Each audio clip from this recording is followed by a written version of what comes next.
I mean, it's amazing that, I mean, such a high level. I mean, the RAF in general is considered, I think one of the greatest Yeah, and flying it's a services shame in the world. because they have just sent a guy back from Cyprus for an infraction, and it's probably to do with him, having one too many beers or whatever. Because you got to be professional. There's no two ways about it, right? So the team is an exceptionally professional team, but I think the way they run their camp, where they select new pilots, needed to be refined. They needed to do some work on that, and I think what happened is they most definitely, when I was in the service, this is how I remember it.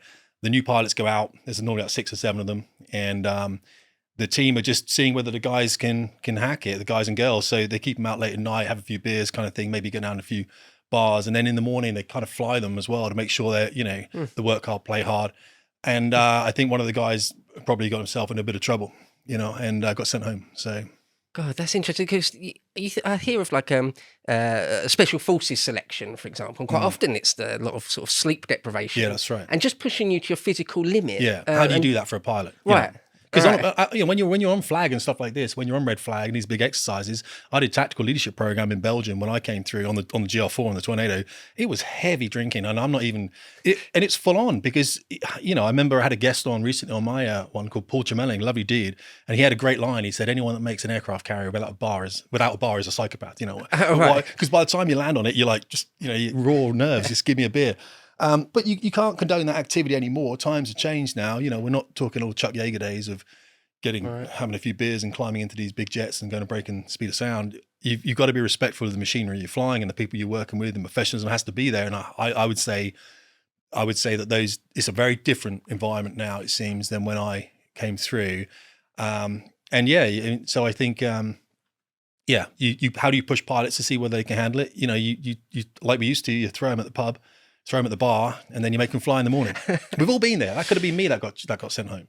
It's interesting. It's like, like the James Hunt thing. Yeah, where I do. People used to be race drivers sometimes anyway. Yeah, James Hunt was a classic. Quite often like playboys and drink hard, play hard. Yeah. And then you've got just a serious individual, more like maybe a Nigel Mansell type. Well, a clinician. So start looking at clinicians now. Right. So you could talk about motor racing now, couldn't you? I think some of the drivers in F1 have got people know they're like a beer sort of thing. I think Kimi was one of those people, and you've got other ones that are ultimate professionals that would stay away from it. You know what I mean? They wouldn't do that.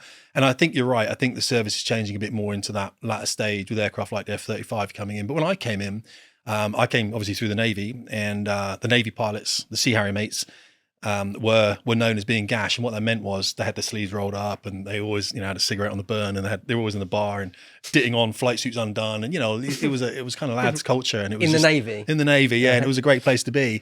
And then and they had this saying, look, well, because we tried to emulate them because we're young students, of course, so we're all getting our sleeves rolled up and everything, and you can't fly in jets with your sleeve rolled up. You can, but if anyone catches you, because of the micro detonation cord on the canopy, if it goes bang because you eject, it's going to burn all your skin up, so you're supposed to have your flight suits down.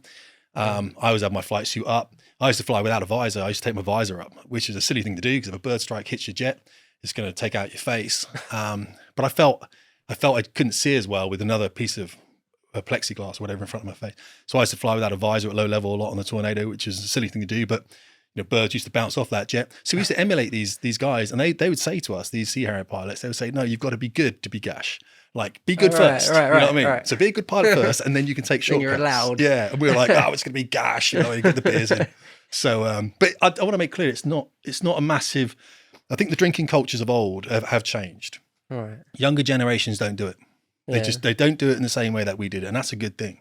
That's a good thing. So like smoking. When I was a kid, everyone smoked. I smoked. Yeah. Everyone smoked. Yeah, I did as well. Heavily, and now hardly anyone does. I mean, it's rare. You don't see many, do you? You see a 20-year-old go and buy a 20 Benson Hedges. You just don't really see it, I was a Mobile Lights guy. I used to, even when I stopped smoking, and it must have been about 10 years, 12 years ago, I even had a packet of 10 Mobile Lights in my flight suit with a lighter on the outside in a waterproof bag.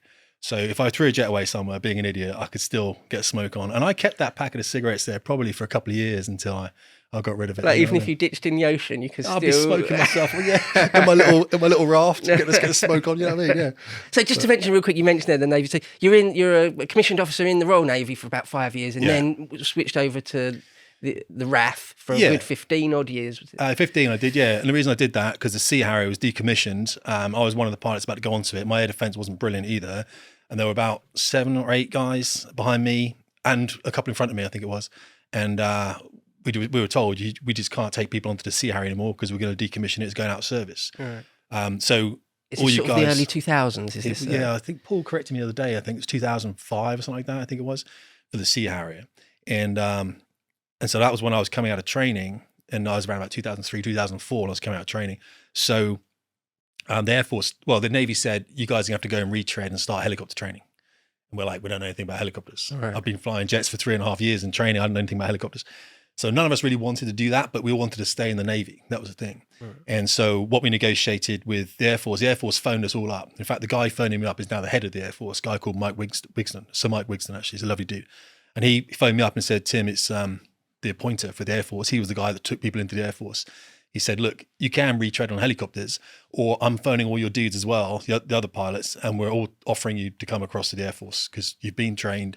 And the Air Force was training all the Navy students anyway. Some of the instructors were also Navy guys, but all the training was done by the Air Force.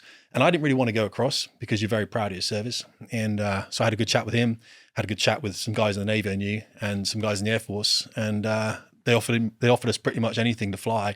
So I said, well, I'd like to go to Scotland and fly Tornadoes. And I didn't know really why I wanted to do that. I just knew that it was a community that was really well spoken about, the Tornado community, GR4, low-level stuff. My low-level was more interesting to me than the air combat stuff was. And I was better at low-level stuff than I was at the air combat. Because air combat is about seeing pictures. So when you see a picture of it, you look at the canopy and you see an aircraft on its side, you've got to be able to take a snapshot of the energy state and the angles of that aircraft relative to you. And that takes time to build up. And I think I was just a slow learner in that air-to-air stuff. So I teach it now because taught for ages, but out going through, and also being not great at something and then ending up teaching it, you're able to teach it really well because you've made the mistakes that all the young students are making, and you can go, mate, I get, so it's great for me to be able to give something back.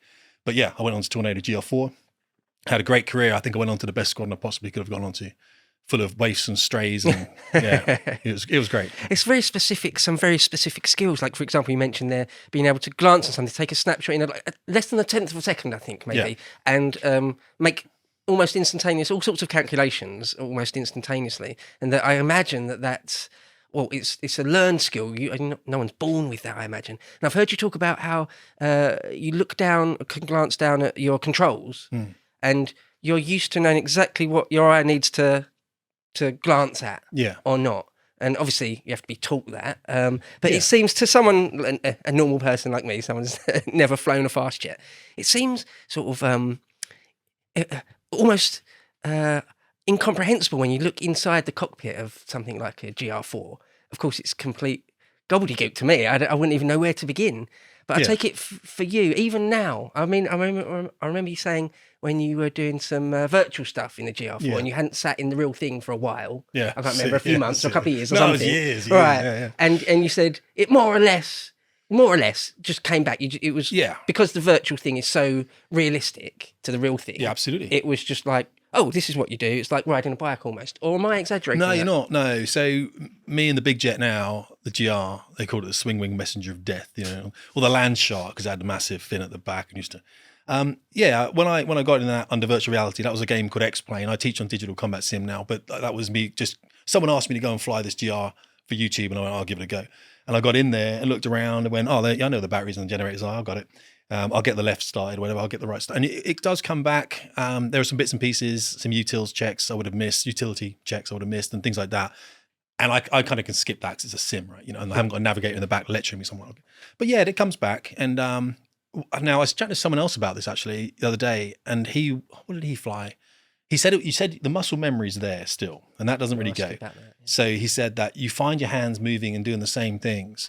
And I found my mouse pointer, doing all that kind of thing, moving around the same way. And it's just really good. I think the thing about flying and the thing about doing sims now, they've got so good that it's almost like therapy. And as I said, it's meditative.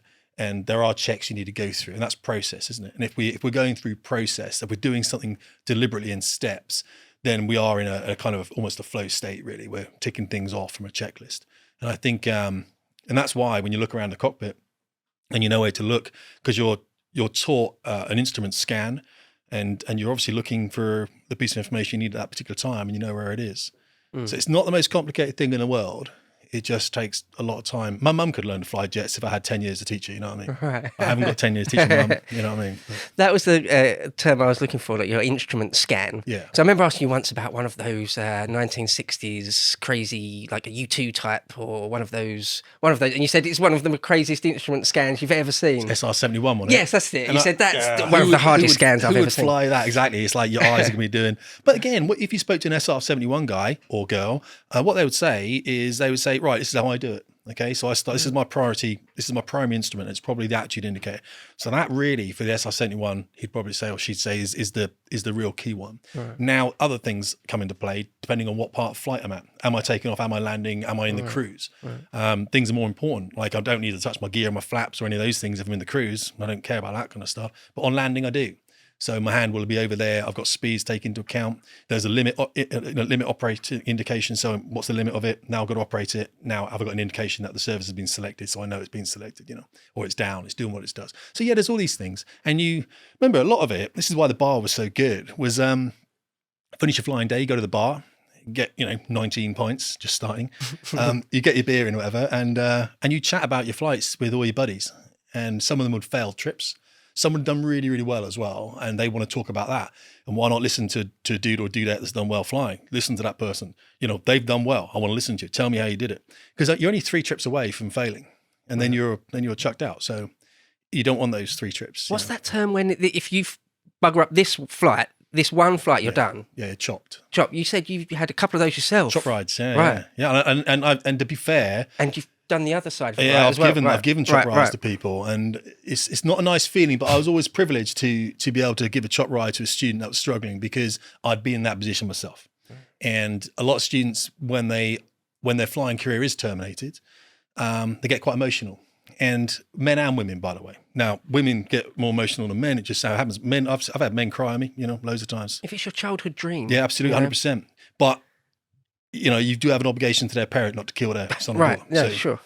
And the aircraft are expensive, and we could do with them back. So, unfortunately, people do meet the end of the road at some point. And so when it happened to me, I was kind of pretty sanguine about it. Like, this is my chop ride. I think I had maybe 1 or 2 at different stages in flying training. Most people fail trips.